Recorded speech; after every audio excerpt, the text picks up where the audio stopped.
Hey everybody, Jim Edwards here along with Stu Smith. Welcome to the Sales, Copywriting, and Content Marketing Hacks podcast. I'm your host, and today we are going to talk about my time in jail. No, not really. Actually, no. We are going to talk about my time in jail, Facebook jail, and we're going to do it in the context of the hero's journey, because that's what we were going to talk about today was the hero's journey, and we're going to talk about my time in jail as the hero's journey. Now, you know what? I was about to make that recommendation for you. Okay.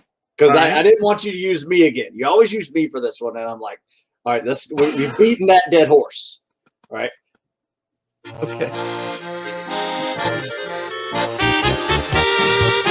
Okay, I got the polka to work. Sorry, I won't be. Okay, so I'm going to tell, because I know the hero's journey story. I have never told this before. I've never even thought about this until now. Okay.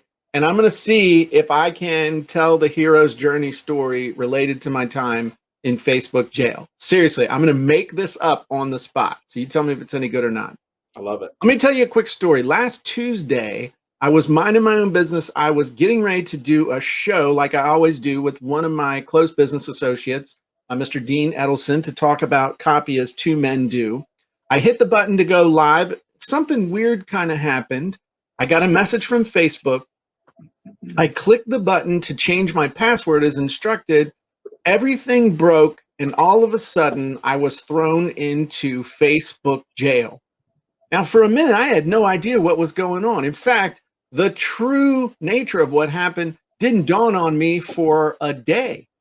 Because the next morning I tried to go live to do a Letting the Chickens Out with Jim video to share knowledge around the world like I always do using the Facebook platform. And I got a message that said, "You have violated our community standards." I was shocked. In fact, I was so shocked, I figured there had to have been a mistake. I ran back into the house, checked my Facebook account, nothing. But then I saw that within 30 seconds of when I had initially had the problem the day before, I'd also gotten an email from Facebook. From YouTube. Things were about to go from bad to worse. Not only was I banned from using live video on Facebook, but YouTube told me I'd violated their community standards as well. I was totally confused. I had no idea what to do. I'd made a 7-second video and didn't even drop the F-bomb. So I had no recourse. I decided to fill out the form and tell Facebook, obviously you've made a mistake, and I never heard anything. All I heard was crickets. I reached out for help, and blind alley after blind alley after blind alley until finally I hit rock bottom. I had no way to communicate with my fans and my followers who were eagerly waiting for me to help them. It was in that moment that I realized something had to change. And if something was going to change, it was me who had to change it. Nobody was going to change it for me. So I didn't just sit on my butt like most people do and hope that I could just ride out the 7 long, endless days of being in Facebook jail. I was going to put this time to use. I went out and I researched for 15 minutes and found a solution. It was a solution that was right in front of my face. In fact, I already had an account with this company that was going to offer me the salvation of being able to go live with my audience without depending on big tech. I could tell FB and YouTube, you know what, fellas? You want to play with me again? I'll play with you, but you're never going to own Jim Edwards the way you did. So I went and I did the hard work. I watched a YouTube video for about 5 minutes to show me how to use the embed code from Vimeo. All I had to do was just upgrade my account a little bit, just an extra $25 a month to have unlimited. I gotta do this for effect. Unlimited. Almost. Unlimited bandwidth, unlimited communication. Totally within my control, plus be able to chat live with my audience. In that moment, I made the decision. This was the path I was going to take. Now, it wasn't easy. I had to meet with my team. It took us about 20 minutes to set it all up. Didn't know if it was going to work. Didn't know if maybe they were going to look down on me and say, you know what? We can't work for a boss that would land in Facebook jail, that would do this to us. But they stuck with me, Stu. And in that moment, when I knew I had control back, I knew, Stu, that I needed to go change the world for others too, to be a shining light and example for others on how to take this back. And that's what we're doing right now, Stu. I know that I've been called to show others how to use and leverage big tech to drive them to their own website where they can capture their audience and know that they're forever together. And that's exactly what we're doing. Okay, so that's the hero's journey of Jim Edwards in Facebook jail for the last year, because I know the hero's journey story arc. And once you know it, you can do it. So who wants to know the hero's journey story arc, or do you just like don't care? So in the people who are here with us live, I'm only going to look at those. Okay. I'm only going to look at the people who are at jimandstewshow.com. If you're not chatting there, you're chatting into the ether as far as I'm concerned right now. So who wants to know the hero's journey thingy jigger? Who has used the hero's journey as part of their sales copy? Yeah. Better question. Did you know there is a wizard out there for the hero's journey? Is there? Yes. Oh, cool. Did I make one? Made a hero's journey wizard, and it is awesome. Oh, okay, cool. Yeah. I've used it a few times. All right. I gotta go hang on, because I'm gonna use my little redneck iPad here. But actually, no, we can use the other thing. Hang on. I'll use my high-tech thing. So in all seriousness though, I'm just gonna show you real quick the hero's journey. I'm gonna show you most people think of the hero's journey, and the hero's journey came from hang on. Stop that screen. I'll share another screen. It's an old school method. It's an old school thing, but here's, in a nutshell, here is the hero's journey if you want to use it to tell a story in sales. So the story arc goes like this. So basically you're here and nothing's, it's a normal day. And then there's some event, something happens. Then we go from just, there's a whole bunch of conflict. Then things go from bad to worse. Then things hit rock bottom. Then there's a decision. There's some sort of a something happens. There's a turning point. Then we have here where this is the return. This is the growth. This is the return. This is the growth and the journey and the struggle and all that good stuff. And then this is the key though. Nobody really cares that you made it back out of the hole, because in a lot of cases you dug the hole yourself. And well, I mean, I can just tell you that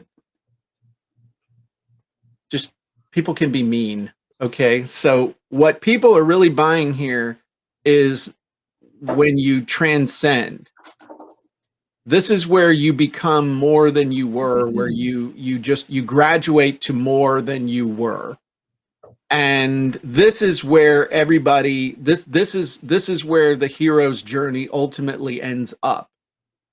So just real quick, if you want to think of Star Wars, just as a quick example, Luke's here, farm boy, wants to be a fighter pilot. Aunt and uncle are keeping him here. There's an event. The event is basically his aunt and uncle get murdered, and C-3PO and R2-D2 show up. He sees the thing from Leia. There's all sorts of conflict that happens internally. He's like, man, I'm just, everybody's dead. Do I really want to? And he decides, okay, I'm gonna become a Jedi like my father. So he says it, but does he really mean it? So things go from bad to worse, where he goes to the Death Star and then he ends up in the trash compactor and then he makes out with his sister. And I mean, that's like rock bottom right there. You know, everybody says that rock bottom is when he watches Darth Vader kill Obi-Wan, but no, he makes out with his sister. That's the rock bottom. Then again, he makes the decision in the Millennium Falcon. He, I'm going to join the rebellion, all that good stuff. And then there's growth. And then he becomes a fighter pilot.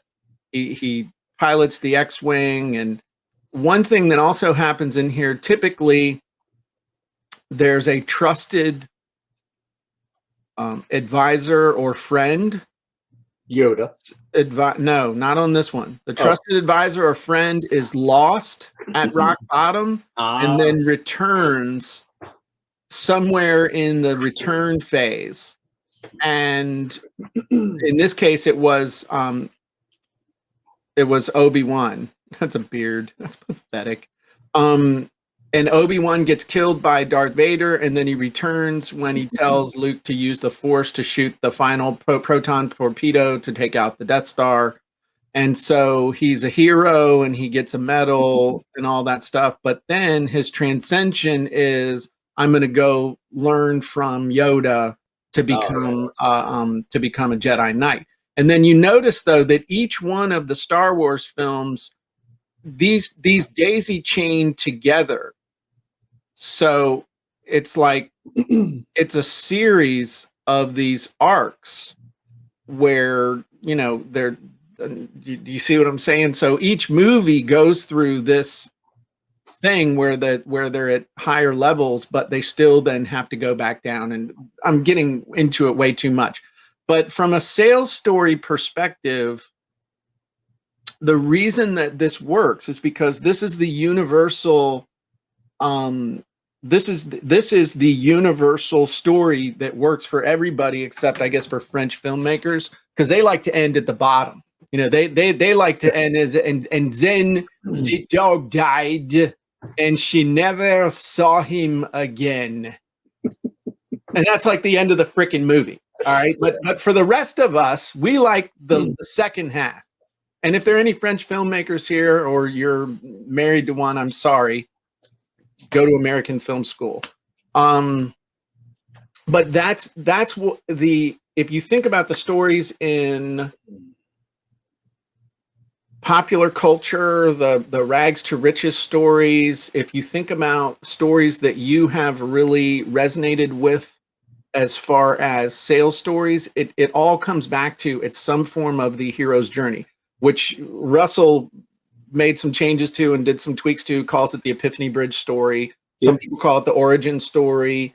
It basically is that I was here, some bad stuff happened, I really went through it, I hit rock bottom, there was a decision, there was an event, there was an introduction, there was a person that I met, something happened, and then I had this growth path until finally I got back to where I was, but I realized that you can never go home again. And so now I have to go on to the next thing. If you think about the end of all the Hobbit movies and the Lord of the Rings and all that stuff, what happens at the very end? He doesn't go, Sam goes home to the Shire and he gets married and makes lots of babies and thinks of his friends. But who was it Frodo? Yeah, Frodo actually, because everything that's happened to him, he transcends and he goes off, I think, with all the he gets on the ship with all the fairies and stuff and heads off with them. Yeah. So you can never go home again. Now, the other thing you need to understand is that you can tell the hero's journey about yourself, but it's more effective if you can tell it in such a way that the person reading it sees themselves in the story. That's the ultimate objective, because the objective of the story is to make the person emotional. Because you've heard the saying, people buy an emotion, they justify on logic. Well, the way you make somebody emotional is with your story. But if you can make the story about them, if you can tell them a story that they're saying, okay, this is me, Now you've got something that just really, really, really converts like crazy. So one of the techniques that you can use is you can, and it's perfectly fine, is just say, hey, let me tell you a story about our typical customer. Let me know if this sounds like you. And then you just tell their story. It doesn't even have to be about you. You can just tell a story about that. And it's pretty good. So yeah, you should do that. You should go into the Jim Edwards method, check out the Hero's Journey Wizard. And it works, or the Epiphany Bridge and Funnel Scripts story, and put in that story. You can either put it in as yourself or put it in as a customer. I think I may do that today. I may play around with it and put it in as a customer. Yeah. Very similar to my avatar story, but just add in some more details, right? So take basically my avatar, put it into that Hero's Journey script, and discuss all the typical issues that they have.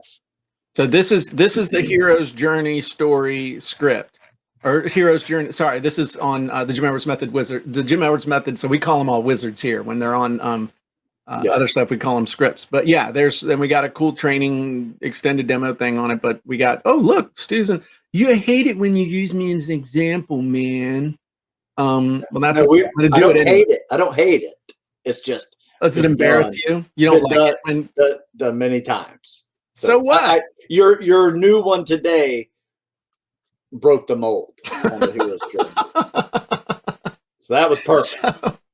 But we got some examples in here, including long and short ones, because the cool thing about this wizard is that you can use it to make a short story, and you can use it to make a longer story. It all just depends on how much you put in here and how much you share and what you do. And that's the thing. A lot of people think that a story has to be 2 hours long. You can do a story in a couple sentences. Yeah. You know, I was sitting in my cell, feeling all alone at 3 o'clock in the morning. I knew tomorrow I was going to get out of Facebook jail, but I had no idea what the future held for me. But I knew it was going to be important. Learn more. Click here. Story offer. That was a hook story offer. The hook was I was all alone at 3 o'clock in the morning in Facebook jail. The story was I decided that everything was going to be different. I didn't know how, but I knew it was going to be important. And then the offer was learn more, click here.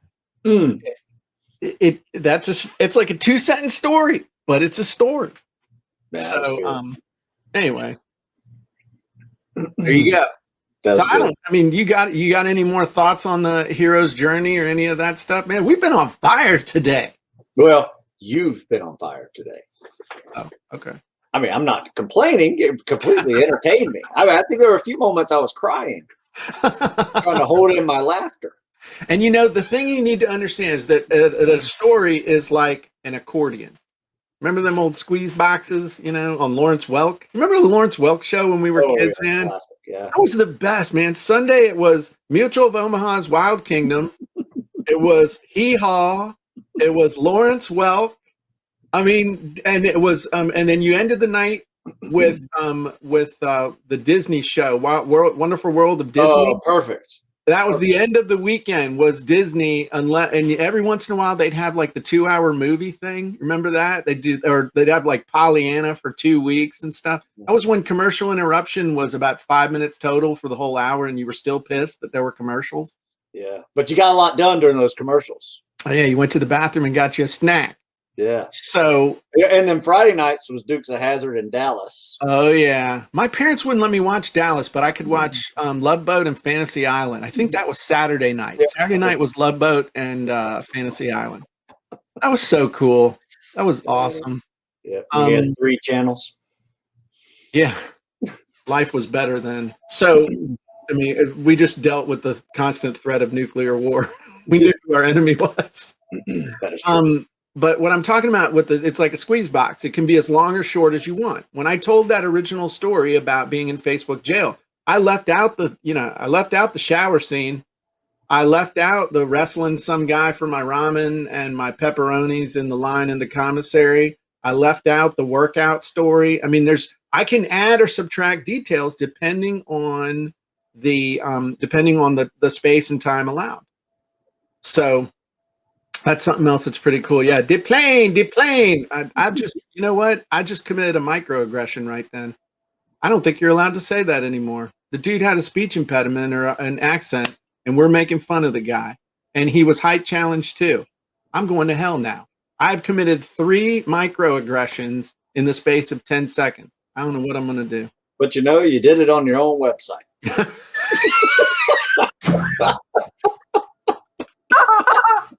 There you go. So appreciate it. After this podcast, I need to take a shower, says Bob. Yes, you do, Bob. All right. I think we've done enough. If I get banned now, at least I'll know why. But you guys know where to go now. Yeah. Every Tuesday, except for the next 2 weeks, because I'm going to be on vacation. But the next couple of, so not the next couple of weeks, but jimandstewshow.com. Not the jimandstewshow.com, because I didn't buy that one. jimandstewshow.com is the one to tune into on Tuesdays or Wednesdays, not Tuesday. Well, you can start on Tuesday. Just sit there and wait. It'll refresh eventually. It'll take you about 24 hours. But so here's the challenge, everybody. One, send in what you want us to hear us talk about the next time we do a show after Jim's vacation. That's one. Number 2 is go to that hero's journey wizard or script and play around with it. Maybe tell it from a perspective of a customer that you've had experience with, or success story that you've had experience with. That was a long journey. And then 3, play around with Google and do a search like Jim did, all that hard research that he did on figuring out how to do this thing on video. Just type in how to live stream to your own website with Vimeo. Well, you can do it with Vimeo. There's actually like 10 different businesses that you can do it with. There's multiple options, and there's a couple companies that will do it for you if you don't feel like putting in the time. So yeah, it's not as hard as you would think it would be. So that's a great point. The reason I did the Vimeo one is because I already had an account with them. I only had to pay, I only just had to pay the difference between what I'd already was paying and the rest. It was like $25 a month total. It's like extra $300 from what we were paying per year. So that's why I went with this option. Nice. Plus, they got unlimited bandwidth and other stuff. Well, it's never unlimited, but you know what I mean. Yeah, and you'll find many options to do this, just like Zoom and StreamYard, and there's a half a dozen other websites that you can make podcasts with, and so anyway, there's a lot of options. My advice is, if you want to do this, check out the laundry list that I have found. The guys just walk you through it. I mean, there's a couple of videos, like Jim said, he walked you through the process and got it done. Cool. All right, everybody, have a great day, and we will talk to you soon. Bye-bye, everybody. Oh, and if you don't have a copy of Copywriting Secrets, go to copywritingsecrets.com. I'll be delighted to send you a copy for free. Just pay a small shipping and handling to cover the cost of shipping and handling. There you go. That's my whole pitch. Yeah. And you get on the email list and you find out where we will be all week. Absolutely. Jim's all right, everybody. TV guide. Have a great day. Bye-bye.